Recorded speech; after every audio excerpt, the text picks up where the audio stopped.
A study published in the European Journal of Preventive Cardiology tracked over 36,000 people with high blood pressure and found that every extra 1,000 steps a person walked per day reduced their risk of a major cardiovascular event by up to 17%. Not a new drug, not a surgical procedure.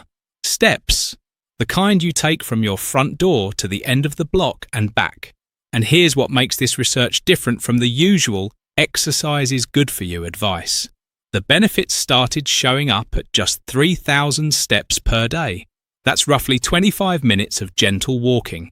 Not 10,000, not 5,000, 3,000. For people who were already on blood pressure medication, already managing their condition, already checking their numbers at the doctor's office, simply walking a little more and a little faster produced reductions in heart attacks, heart failure, and stroke that rival what some of the most commonly prescribed drugs can do. Yet most cardiologists spend 15 minutes writing prescriptions and 0 minutes writing walking plans. The medication gets titrated, the walking gets mentioned in passing, if at all, somewhere between "take your pills" and "we'll see you in 6 months."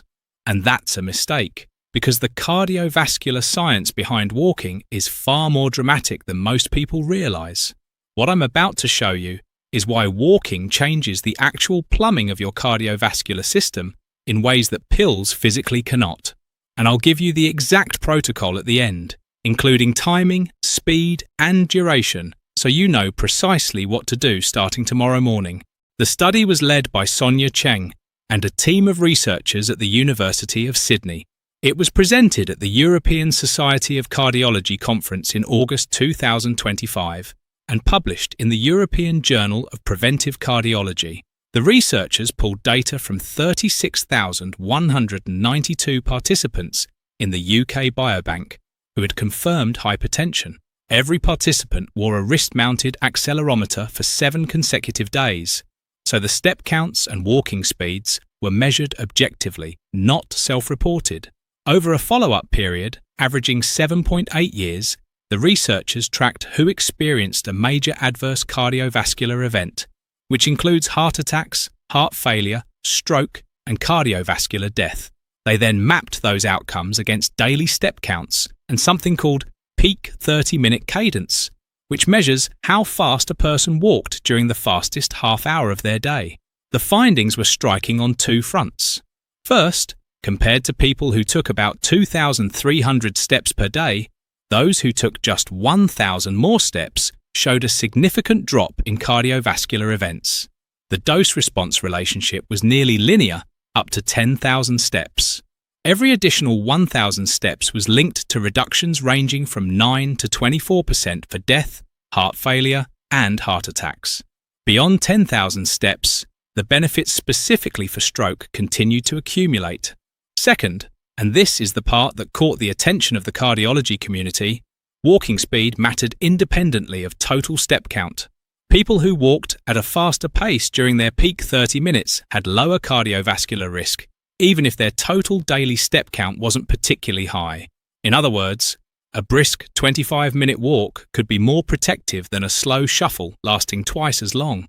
This study didn't look at healthy young people jogging in parks. It looked at older adults with confirmed high blood pressure, the exact population sitting in cardiology waiting rooms across the country right now. And the message was clear. Walking is not a suggestion. It's a cardiovascular intervention with measurable outcomes. Let me tell you about Gerald.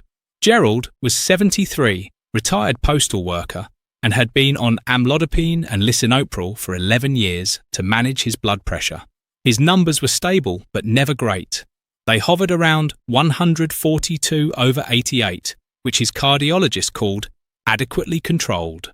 Gerald didn't exercise because he'd been told years ago that he had mild arthritis in his knees, and he took that as permission to stay on the couch.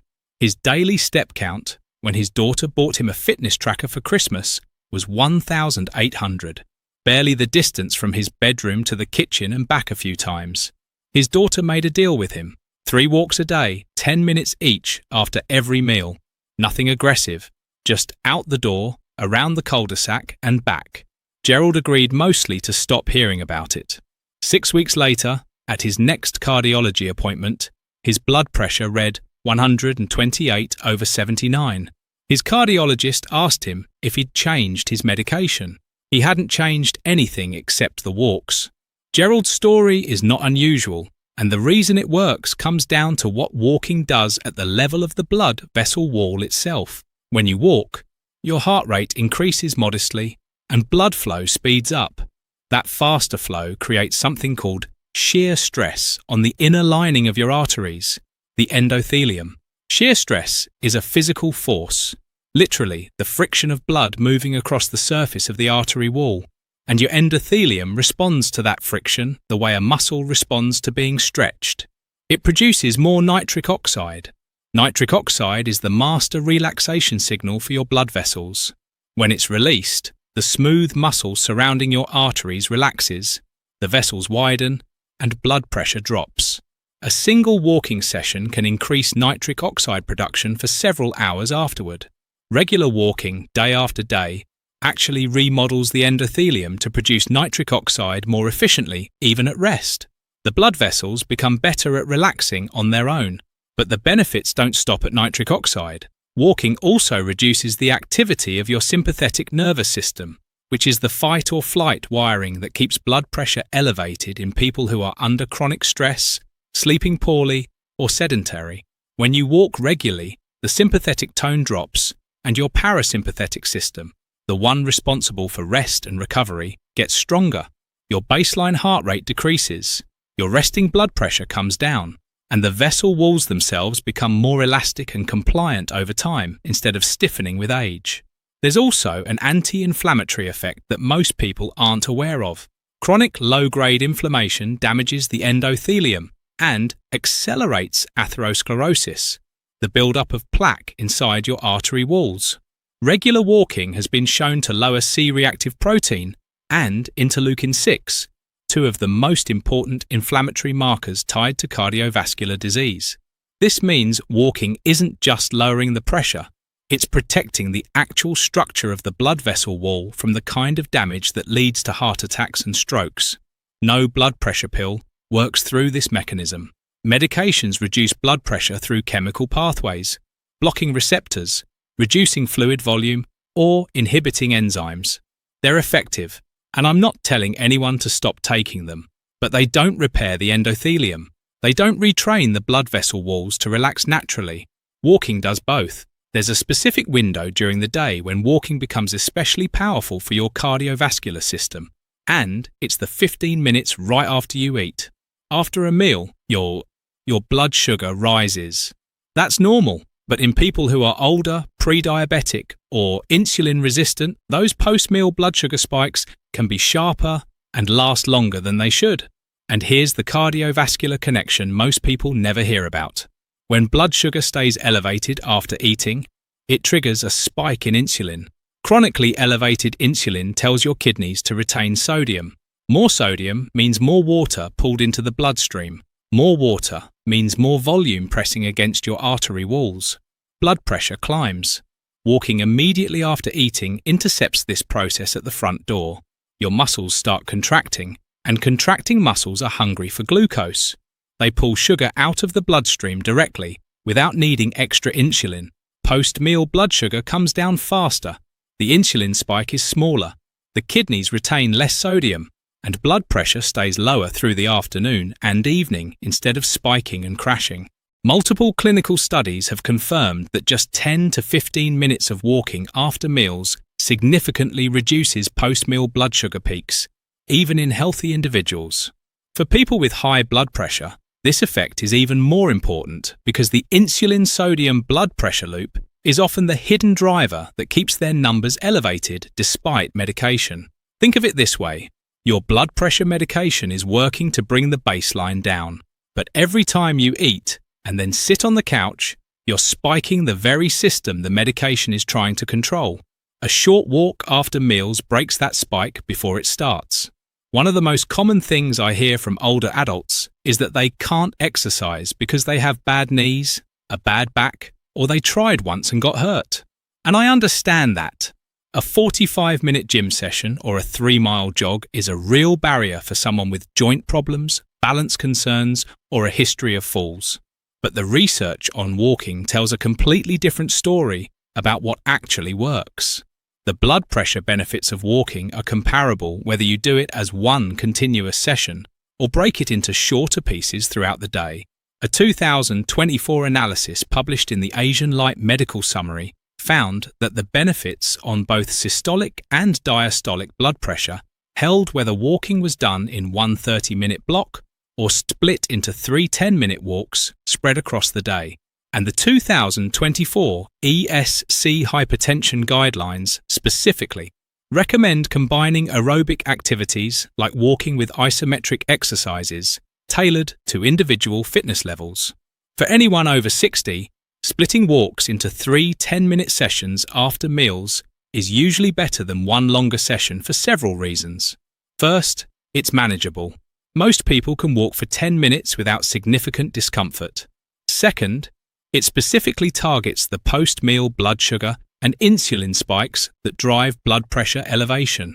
Third, it dramatically reduces injury risk compared to longer, more intense exercise. And fourth, because it's easy, people actually stick with it. Adherence is the single biggest predictor of whether any exercise program works long-term. The ESC study of 36,000 people confirmed this at scale. It wasn't the marathon runners who saw the biggest benefit. It was people who went from barely moving to walking modestly more. Going from 2,300 to 4,000 steps per day produced a larger relative reduction in cardiovascular events than going from 8,000 to 12,000. The biggest return on investment came from the first steps, not the last ones. Here's what to do, based on the best available evidence as of 2026. Walk 3 times per day, once after each main meal. Each walk should last 10 to 15 minutes. That gives you 30 to 45 minutes of total walking per day, which is right in the range where the cardiovascular benefits in the Cheng study were strongest. Walk at a pace that feels brisk but conversational. You should be able to talk to a companion without gasping, but you shouldn't be able to sing comfortably. In practical terms, aim for about 100 to 110 steps per minute, which is slightly faster than a casual stroll, but well below a power walk. The peak 30-minute cadence data from the Cheng study showed that moderate intensity walking independently reduced risk, so speed matters. Start your walk within 15 minutes of finishing your meal. This is the window when blood sugar begins to rise most steeply, and your muscles are most effective at pulling glucose out of the bloodstream. Wear supportive shoes. Walk on flat, even surfaces. If weather is a problem, walk inside a grocery store, a shopping mall, or even back and forth in your longest hallway. The setting doesn't matter. The movement does. Track your steps if you can. A simple pedometer or smartphone is enough. Aim for a minimum of 4,000 steps per day initially, with a gradual increase towards 7,000 to 8,000 over several weeks. You don't need to hit 10,000 to get dramatic cardiovascular protection. The Cheng study showed significant benefits starting well below that number.